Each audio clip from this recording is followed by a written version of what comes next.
ஸ்கிசோஃபீனியா அப்படின்றது வந்து ஒரு மென்டல் ஹெல்த் டிஸார்டர். ஓகே. இது வந்து என்ன பண்ணும் அப்படின்னா, நம்ம யோசிக்கிற விதங்கள், நம்ம நடந்துக்கிற விதம் எல்லாமே வந்துட்டு ரொம்ப அப்நார்மலா காட்டும். அதாவது நம்மளுக்கு வந்து இது வந்து இல்லையே, ஆனா அவங்களுக்கு வந்து இருக்கு. இல்யூஷனரி ஹாலுசினேஷன் இது எல்லாமே கலந்தது. ஸோ அவங்கள பொறுத்தவரைக்கும் அது ரியலா இருக்கும். நம்மள பொறுத்தவரைக்கும் அது அங்க ரியலா இல்ல அப்படின்ற மாதிரி தான்.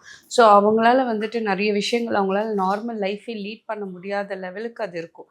பட் யாரும் இது இருக்கனால பயப்பட வேணாம். ஏன்னா இப்போ பார்த்தீங்கன்னா கிட்டத்தட்ட 100ல ஒருத்தருக்கு இந்த மாதிரியான ப்ராப்ளம் இருக்கு அப்படின்னு நெறைய ஸ்டாட்டிஸ்டிக்ஸ் சொல்லுது. ஓகே. அப்படின்னு பார்க்கும்போதே இந்தியால வந்து 1% நம்ம எடுத்துக்கிட்டோம்னா it is quite a lot. Large so number. ஆமாம். ஸோ இது வந்து இதோடைய அவேர்னஸ் அப்படின்றது வந்து ரொம்ப ரொம்ப முக்கியம். அதனால தான் இந்த பர்ட்டிகுலர் நெறைய எல்லா மென்டல் ஹெல்த் டிஸார்டர்ஸை பற்றினும் அவேர்னஸ் இருக்கணும்.